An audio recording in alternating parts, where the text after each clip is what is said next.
Dan sampai sekarang saya berkhidmat bersama Kuala Lumpur dan menjadi fans sejati KL. Hai, Assalamualaikum. Selamat pagi semua pada fans Harimau Melaya. Hari ni eksklusif lagi Hisham dekat Stadium KL City, Stadium Ceras. So kita ada eksklusif interview dengan, aku rasa mungkin pihak-pihak di kalangan media-media bola sepak mungkin kenal dia. Kita ada Muhammad Syafiq aka John. Selalu orang panggil dia John. Sihat Syafiq? Sihat, Alhamdulillah. Panggil dia John lah. Selalu orang panggil dia John. Semua aku rasa orang-orang media bola sepak semua kenal dia. So ini dia pegawai media KL City dan juga official photographer untuk KL . So mungkin ramai tertanya apa eksklusif kita nak interview dia. Kita nak cerita pasal pengalaman John sendiri berada dalam industri media sukan ni, dan tahun lepas juga dinobatkan sebagai antara gambar terbaik 2021. Betul. Masa tu gambar Romel kan untuk Piala Malaysia, final Piala Malaysia. Okey, mungkin sedikit sebanyak kenalkan diri dulu. Mungkin ada yang tak mengenali lagi John. Oh, okey. Ya, Assalamualaikum. Nama saya Muhammad Syafiq. Tapi dikenali di universiti ke, dalam masa belajar ke ataupun masa bekerja, orang panggil John lah. Orang kenal John daripada Muhammad Syafiq tu. Saya berusia 26 tahun, masih muda. Hampir 3 tahun lah dalam industri media sukan. Okey, mungkin walaupun 3 tahun tu orang kata masih baru, tapi pengalaman tu dah cukup banyak. Mungkin boleh kongsikan lah, sebab hari tu kita tahu sebelum ni John mungkin bersama media KL mungkin di Liga Super, mungkin di Piala FA, Piala Malaysia. Hari tu juga mendapat mungkin satu kebanggaan juga, beraksi dapat bertugas di AFC Cup untuk KL City. Mungkin share sikit lah pengalaman tu. Okey, so seperti yang kita tahu, hari tu KL menjadi tuan rumah untuk AFC 2022 di Stadium Bola Sepak KL, di stadium kami ni. So satu pengalaman baru untuk saya lah, bila handle media di peringkat yang lagi tinggi ni. Lagi banyak pengalaman, lagi saya belajar lah, mostly macam mana kita nak handle situation media-media di peringkat yang lagi tertinggi, bukan di Malaysia saja tetapi di peringkat Asia. Walaupun AFC ni tak adalah sebesar UCL ke, sebesar, tapi dia tetap Asia tu. Dia tetap Asia. Dia tetap Asia. Tapi itu satu pencapaian yang boleh dibanggakan, dan juga saya terharulah dapat handle untuk AFC 2022 tu. Okey, mungkin apa cabaran-cabaran dia? Mungkin dapat kongsi pengalaman juga dengan media-media daripada tim Indonesia dan tim Singapura juga. Okey, so antara cabaran-cabaran dia, ada media yang daripada luar yang tak berapa fasih dalam bahasa Inggeris, tapi kita kena berkomunikasi dengan dia. Mungkin daripada Thailand, daripada Indonesia. Di Indonesia senang, kita boleh cakap Melayu je dengan dia. Tapi macam daripada Thailand, mostly diorang tak berapa fasih dalam English, tapi kita cuba sehabis baik untuk berkomunikasi dengan dia, untuk menyenangkan media-media di luar yang datang Malaysia untuk cover game AFC baru-baru ni. Selain tu, cabaran lain, rasanya step dia sama je macam di Liga Malaysia ni, tapi adalah sedikit kekangan ataupun macam susah lah juga, sebab bila kita handle di peringkat Asia ni, macam-macam requirement yang diorang minta tau. Macam lagi satu, AFC ni dia still macam kita sekarang dah bebas COVID kan, macam kita dah bebas sikit, rule pun dah tak berapa ketat. Tapi bila di peringkat AFC, diorang ketat rule, masih ketat rule lah tu. Okay, itu sikit sebanyak pengalaman John dalam AFC Cup. Mungkin kita nak berbalik pada satu isu ni, itu ada macam dekat Twitter orang berbalik pasal gambar AFF Suzuki wanita, tak silap ada macam gambar tak clear lah. Mungkin sebagai pegawai media juga ada pengalaman apa, mungkin John boleh kongsikan apa macam mana perkara itu boleh berlaku ataupun untuk dielakkan lah. Okay. So untuk gambar tu, saya ada tengok viral yang dekat Twitter, yang orang bandingkan antara gambar daripada FAM dan juga tim daripada Singapura AFF kan. So saya tak pasti macam mana dia punya step daripada side FAM ke daripada side mana-mana kelab lain selain daripada KL. Tapi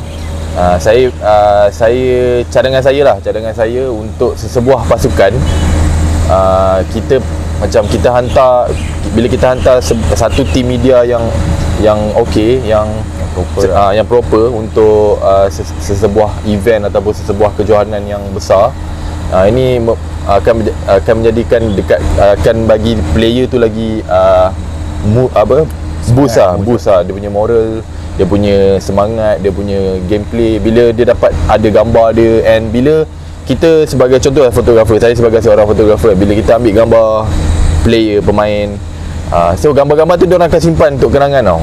Lagi-lagi bila dia dapat wakil Malaysia. Bila dapat wakil Malaysia ni, bila kita ambil gambar dia nak tunjuk nanti kan, suatu hari nanti bila dia dah bersara sebagai seorang pemain bola, dia nak tunjuk dekat anak cucu dia yang dulu dia pernah bermain Malaysia kan. Seperti kita ambil contoh dulu Mokhtar Dahari, Azman Adenan, diorang ada gambar, nanti diorang boleh buat macam frame, boleh buat macam orang cakap museum kecil untuk diorang kan, untuk kenangan untuk kenangan, untuk diceritakan kepada generasi-generasi yang akan datang. Sebab tu pentingnya gambar, video pada masa kini lah untuk sesebuah. Mungkin dulu video mungkin susah sikit mungkin betul. Dulu gambar, tapi sekarang ni dah dengan teknologi canggih, gambar boleh, video boleh. Okey, kita itu ada isu lah, kita dah selesaikan benda tu. Cuma saya rasa John dah 3 tahun dalam industri media sukan ni. Betul. Itu juga dapat invitation daripada pihak UiTM juga, tempat John belajar sendiri. Mungkin boleh kongsikan sebab itu bagi talk dekat, itu satu kebanggaan tu, dapat bagi talk pada maybe junior John juga tentang media sukan ni. Okey. So hari tu alhamdulillah saya pun tak expect yang saya punya bersyarah. Saya belajar di UiTM Puncak Alam. Saya ambil kos foto media kreatif, degree. Diploma saya grafik, tapi degree saya bertukar kepada foto. Kemudian hari tu lecturer saya ada call, dia kata, John, free tak? Nak minta tolong bagi talk sikit. Saya pun macam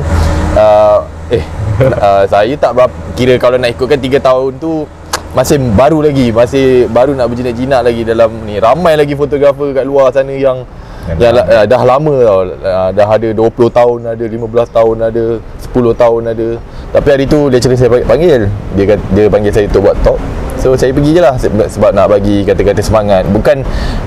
Saya hari tu saya pergi, saya lebih kepada share pengalaman saya dengan share ilmu apa yang saya belajar sepanjang 3 tahun lah saya dalam dunia sukan ni. So alhamdulillah hari tu banyak bagi talk, macam mana saya ajar cara-cara untuk mengambil gambar waktu game ke, macam mana event punya gambar. Lepas tu saya share sikit equipment, saya share sikit pengalaman saya sepanjang 3 tahun bersama KL, daripada KLFA saya ke KL City. So banyaklah benda yang saya kongsikan, and diorang pun seronok dengan lecturer pun datang join. Masalahnya bukan lecturer yang jemput saya tu je, lecturer lain pun datang join dengar saya punya event, saya punya talk tu. Mungkin walaupun 3 tahun tapi pengalaman tu tetap ada, walaupun seminggu ke 2 minggu. Mungkin John boleh kongsikan tak? Mungkin ada junior-junior yang tanya macam mana ada yang minat fotografi ataupun videografi ke apa, untuk John mungkin nak masuk dalam industri sukan ni. Okey. So macam saya cerita pengalaman saya lah. Okay, macam saya start dengan Liga Sosial. So dengan Liga Sosial saya ambil gambar, and then kemudian masa tu saya nak menjalani latihan industri.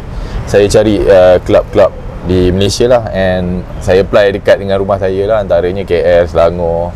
Tapi alhamdulillah saya dapat KL, and sampai sekarang saya berkhidmat bersama Kuala Lumpur dan menjadi fan sejati KL.